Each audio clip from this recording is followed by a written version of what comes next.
Ooh, what's going on, YouTube? It's dbad. So listen, I started making this knife a while back, and then I just totally forgot about it and let it go. So today I decided to get out there and give it some more,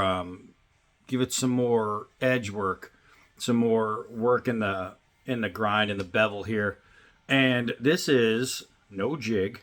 This is all by hand, right? You can look at now. You can see I'm doing this, so you can see the line.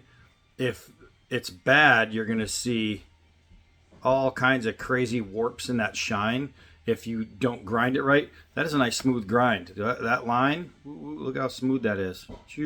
But yeah, I went by and I passed all by hand angle, burn your fingertips after a little while.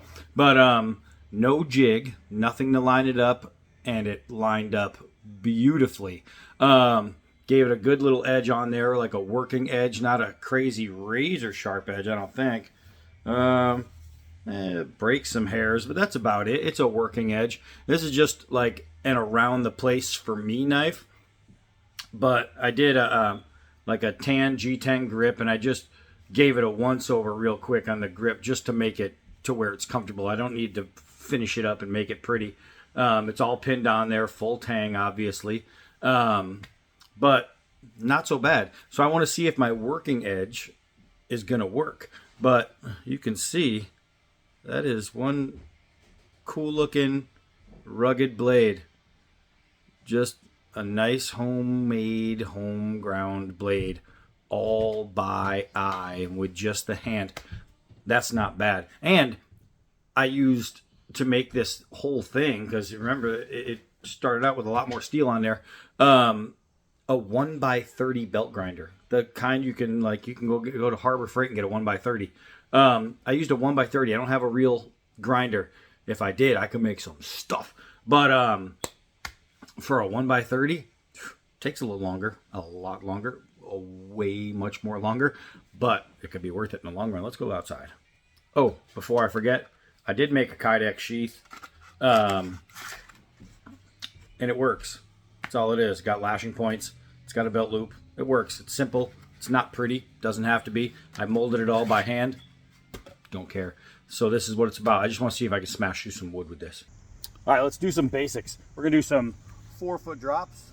I have a feeling that it's going to drop pretty well because it's not that long. The blade itself is 6 1/4. Overall, it's like 11 1/8. I just wanted a really good like survival knife type size. So let's do a couple hard downward throws. Check my tip. Oh, it went into the tire. Check my tip and see if my scales are going anywhere, which they're not. They're all JB welded. And that was in there. That was in there, baby. Now, as far as cutting, I didn't make it as a cutter. I made it as a workhorse, but I want to see if I can cut the 1/2-inch nylon rope. And it's saturated with water. And while it's not 100% push cut, man, it didn't have any problem going through, that's for sure. That's for sure. All right, let's see. Let's see here. Everything's wet. Oh, yeah, here we go. Here we go. So it's got to be sharp enough and have a good enough edge profile. And I would say I did a pretty good job on that edge profile, making it to where I can feather with it. And that was one of my important things, is I wanted to be able to have it able to create such, it's pretty beefy. Stuff like that. I mean, it's just making nice curls. Try to keep some of them on there this time. There we go. It's a nice beefy edge. It's fat, it's thick. It works out really well. But what I really wanted was to make sure it can ground and pound like this, you know, to do all your basic short chops just like that. And it's definitely going to handle all of that business right there. It's going to carve and do all my normal essential kind of thing with a knife that I'm taking out. Let's see here. Let's see. I think I need a new stump, guys. I got some options over here. I think I just got to replace this one finally. All right, let's see if I can take a full shot at it. Ugh. Yep. I know it's not the best wood in the world, but I mean, for a 6-inch blade, getting a little momentum from a crouched position, just kneeling and taking it like a half swing. Let's see if I can get a good swing on this one. And it dove into the wood at the bottom. So here's the thing. You don't need to be some master bladesmith to make yourself a blade. All you need is some really simple tools and a little bit of time. That's it. Simple tools and a little bit of time. And you can make a blade that can bash through wood. You know what I mean? You can make a blade that works. And literally, it's all it takes is a basic tool and time, right? Basic tool, a little bit of time. And voila, you have a knife. Now, is it easier to use a jig? Yeah, it's a lot easier to use a jig. It's just not something that I needed to do. I bought a jig. I bought a really nice jig, actually, and I gave it to a buddy because I didn't like using a jig. I'd rather do my lines by hand, and as you can see, that's really even. That's really even. I'm kind of proud about that because I was able to, I'm just looking for things to hit. I was just able to make a really, really even bevel on both sides. And that's just all by eye, just by just going like this and just going over and over and over again and being completely consistent. And that's where it all comes down to, is just consistency. If you can be consistent, you can make a knife. You know, and the thing is, you don't even need to be consistent and still make a knife. Your knife could be all wanky and wobbly and all that, but if it works, that's all that really matters. That's all that matters, as long as the knife works. Time I throw something up, it falls back down. That's half the battle. So you can make the ugliest knife in the world, but if it's a working knife, that's all that matters. Oh. Let's see.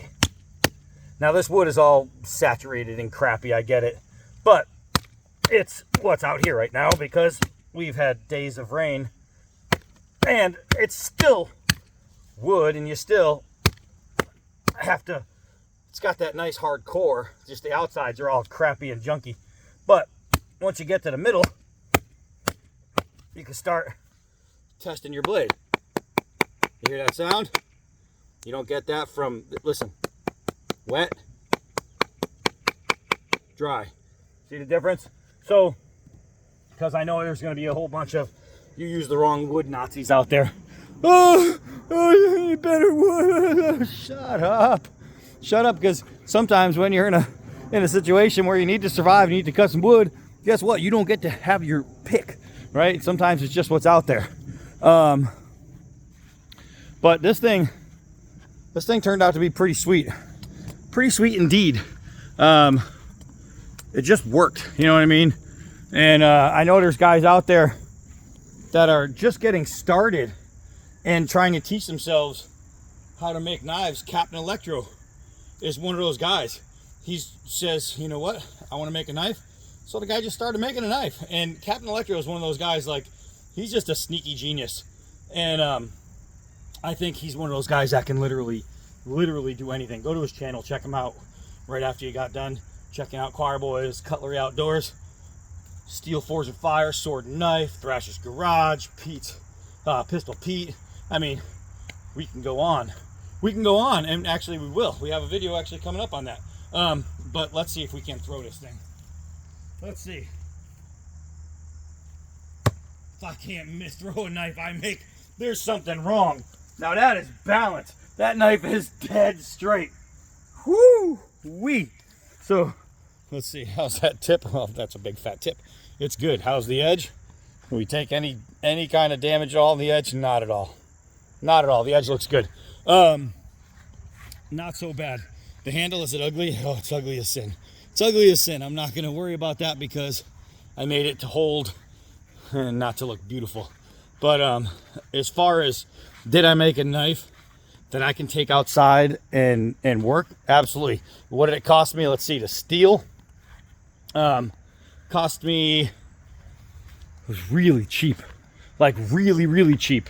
I can't remember what it cost, but I remember the steel was dirt cheap. So it's less than $20 for just the amount of steel I got.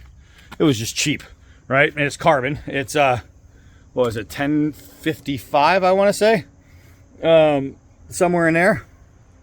And it worked out really well. The scales, those were, I think, $9.99 for a block of G10 or two little blocks of G10.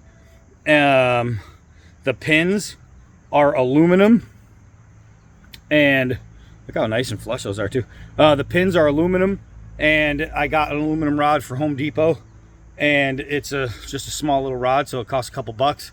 So all in all, it's like a $30 project to make a knife that's mine, that I made, and that's usable, right? For about 30 bucks. That's it. And it may be even less than that because I can't really remember what I paid for the steel, but I know it was cheap.